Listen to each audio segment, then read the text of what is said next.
Hey guys, week 2 is closing up now for Battleathon, and it's time to check in.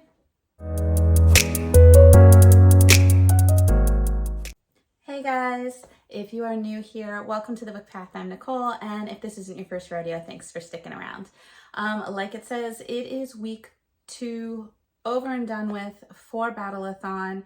I found out a little late in the game that the team Green Dragons is in last place, sadly. I'm hoping to bring that around. Whether or not we will place first or second, I don't know, because I don't know how we did for week 2.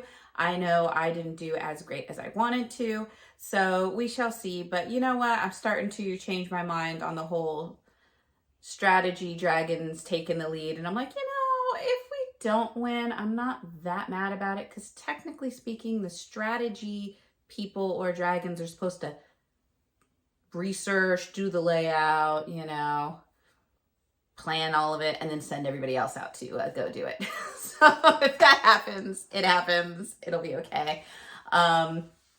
Also, it is very overcast outside today. We are expecting some rain. But the cooler weather, I am loving. I'm able to start wearing my sweatshirts and hoodies, and it's, fall, sweater weather, all that fun stuff. So let's go ahead and get into what I did accomplish this week and kind of what I'm working on. So first up, I went in and I went for Ruthless Fae, which is book 2 in the Zodiac Academy series. I ended up rating this one 4 stars. Just like the first one. It was good. It had some really funny parts to it. A little bit more spicier. But it just was still lacking just that little bit to bring it over into a 5-star for me. This obviously is a continuation of Tori and Darcy, the 2 twin Vega sisters, as they are trying to survive Zodiac Academy so that they can claim their inheritance as being the heirs to the previous king and queen of the kingdom. However, there are 4 male heirs in line to the throne that kind of don't want the Vega twins to claim their spot, so they've been kind of bullying them. In this one, what I liked about this story was the first book was all Darcy and Tori's sides, like their multi-POV perspective between the 2 sisters.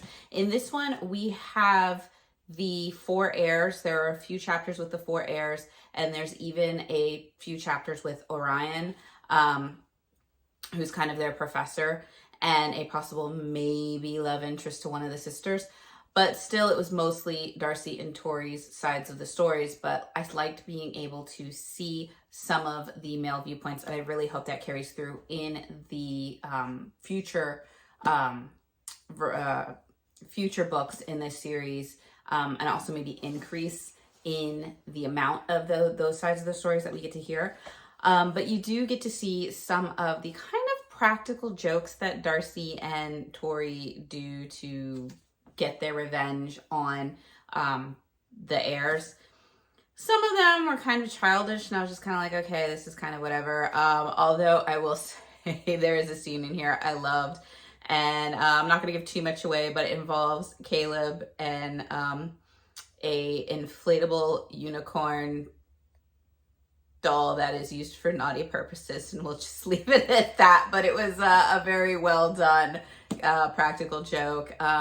This also culminated to a sporting event for the sport that's played in here. I can't remember the name of it. I almost want to say it's like blastball, pitball.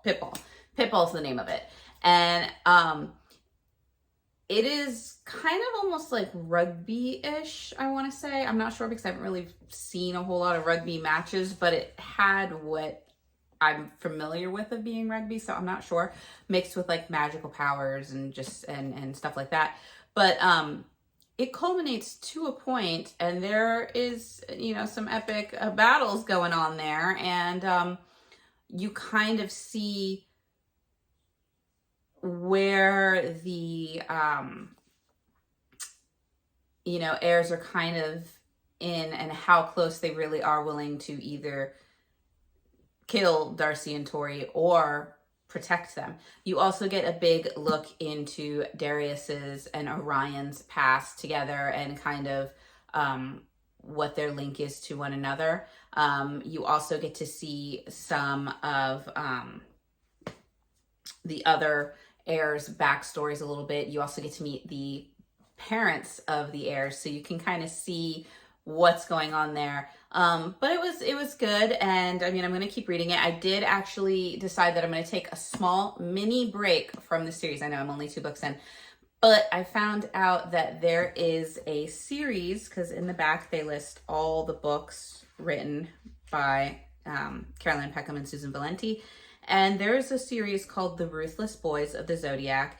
And it says that it's set in the world of Solaria, and it's supposed to be before, like, I think they said it was like 5 years before the this series here. So obviously, you know, when I find out that there's something in that and it's not in chronological order, I have to remedy that. So I did go ahead and find those on my Kindle Unlimited and put them on. And so I'm going to go ahead and try to get to some of those sooner rather than later so I can get those. I think there's only 4 in that series, and then I'll pick back up in this, and maybe it'll give me a little bit more background into what these characters are experiencing.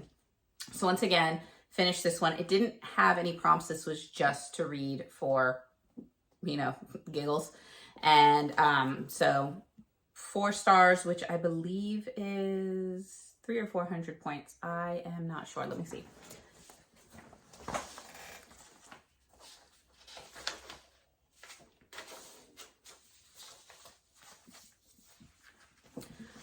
So once again, this one was 4 stars for 400 points. So I'll take it.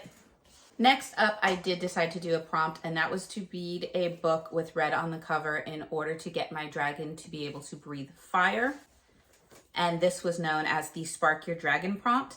And for that, I chose 6 Scorched Roses by Carissa Broadbent. This is kind of the little mini novella in between The Serpent and the Wings of Night and the sequel book, which is in the, I think it's the Crown, this, I can't remember what the second book's called, but I know it's the duology in the Crown of Nyaxia, or however you pronounce it. This one, it was a very quick read. I ended up giving it 3 stars. I didn't really care about it either way. Very basic, generic kind of storyline where you have Lilith, who is like she's a woman in she's either 30 or she's in her 30s. And she's kind of like a doctor in her village. And there's this like plague going around that makes people like shed their skin into like powder, and they basically just fatigue and pass away. And there's not really anything growing in there. It's a really bad time. And she's trying to find a cure for this disease. Her father has passed away from it. Her sister is now struggling with it. And she is at the end of her rope, and she decides to go to a vampire who lives on the outskirts of town and see if maybe there's something in his blood that might save them all. So that's kind of the premise of this. She says that she'll visit him 6 times, and each time she'll give him a rose as a gift. It's like a black rose or something. And then she will take vials of his blood. And obviously over the course of the time, they kind of develop feelings for each other. There was like 1 or 2 like spicy scenes in it. But like I said, it was very basic because I really didn't care about the characters. They were just kind of there. I didn't really feel much personality on either one of them, or if they were having a personality, it was just very bland for me. So I really didn't get it. The only thing that I really kind of liked is that there was a little hint in here about the Vampire Vale used to be like some vampire commander, and he left after the war or whatever, and that he's refusing to go back because he doesn't want the, as he calls him, the bastard heir to rule. And I thought about this for a while, and I'm wondering if he's talking about one of the main characters from The Serpent and the Wings of the Night, because he is referred to as a bastard, and he's the one that's wanting to take the throne. So it could be him, and if that is the case, then I'm like, okay, well, I'm curious to see if these characters will end up in the finale of the series, because if they do, then it makes sense. But if they don't, then I'm kind of wondering why I kind of read this, because it, like I said, it was okay. And if it has no bearings on the series, then it's kind of like,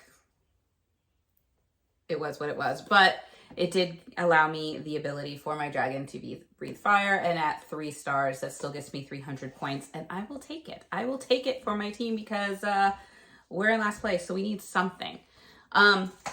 That is basically, sadly, all I kind of got through this week so far, because Ruthless Fae is such a thicker book. I am still working on the I Never Promised You a Rose Garden. I only have like a little less than 100 pages left. I could just knock it out, but like I said, it is just a heavy, heavy read with not a lot of happiness. And I find myself kind of fighting to finish it, but I still want to finish it. But it's slowly going from like a 3-star into a 2-star. So I'm looking for something to maybe bring it up a little bit, but I don't think it's going to happen at this point. All I can hope for is it'll just maybe end up a 3-star and maybe not go down to 2 stars, but we shall see. Because I'm reading only a few pages of that a day, I did go ahead and finally pick up 4th Dragon. This is not for any prompts. This is just one of the fun reads for Battleathon. I am currently at 135 pages into it. Right now, for me, if I were to rate it, it's sitting at a very low 4-star.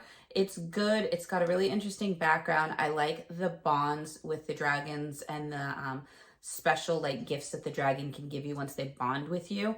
I also like how when they're giving you the history of the dragons and the history of the kingdom, they're doing so in a very interesting Rebecca Yarros is doing so in a really interesting way, where she is doing it where the main character is going through a trial, and during that trial, to calm herself down, she's kind of regurgitating the history and facts. So I thought that was a very interesting way of doing it, and I liked that. It hasn't grabbed me yet, and I've heard from some people that it takes like about 100 to 200 pages before you really get sucked in. And so I'm hoping that's the case, because I mean, it's almost 500 pages. So I'm like, we still have a way to go. It's not, like I said, it's not horrible. It is still very interesting. But you do kind of see the basic layouts for potential love interest right away. What I'm not particularly fond of in here is I feel like the only character with any depth is Xaden. I do like the fact that he's kind of the son of one of the rebel leaders, that he's got a little bit of animosity to him, but he's also more than meets the eye, because he is trying to protect the other children of the rebels that are there. He is trying to build up his own esteem and reputation. As much as he wants, you know, his vengeance against Violet, he is kind of at odds, because you see that maybe he's liking her a little more. And so obviously I feel like he's going to be a potential love interest. It's too soon to say, but you know, there is something. And then obviously you have Dane, and Dane sounded gorgeous, but personality wise, he's just like very overprotective of her, which would sound great. Don't know if he's wanting to keep her in the friend zone or not, but he keeps kind of belittling her. Like, he doesn't believe in her. He's constantly telling her, you know, let me protect you, let me get you out of the rider wing and into the scribe wing. And it's just really, more and more it just comes across as he just doesn't think she can do it. And she catches on to that, and she like yells at him for it, which I was like, you know, you go, because this is her kind of childhood crush. And so the one pain that I can see is that, you know, if your childhood crush is like making it seem like they don't believe in you, it's kind of starting to make you rethink that crush a little bit. So like I said, but even Violet herself, she's kind of at odds, because she is supposed to be like really weak and frail, and nobody kind of thinks she can do it, so everybody's kind of trying to fight for her. And she does have, you know, a little bit of gusto and guts for her to like just be like, I'm gonna do this because I have to. And she doesn't run away from it, which I admire, but at the same time, you don't see much depth to her, other than she's, you know, obviously been studying her whole life to be a scribe, so she's full of the history and the knowledge. She's not the greatest in the fight, but she is kind of doing these underhanded ways of doing it, which I'm not sure if I like it or not. I'd rather see her grow in her strength and grow in things, rather than just trying to like be like a sneaky little, you know, whatever. So I'm not sure how I feel about it. I really want to see a little bit more character development. for these characters. So I'm remaining hopeful because, like I said, I've heard a lot of really good reviews about it, and I've heard that it takes a little bit. So I'm hoping that within the next like 100 pages or so, it will grab me in, and then we'll just be going at that. So that is basically what I'm working on. After that, I do have a few books because I really would kind of like to get the saddle for my dragon and the other prompt that there is to get some extra, you know, goodies for your dragon. I think it's like one is your saddle and one is to like further enhance your bond.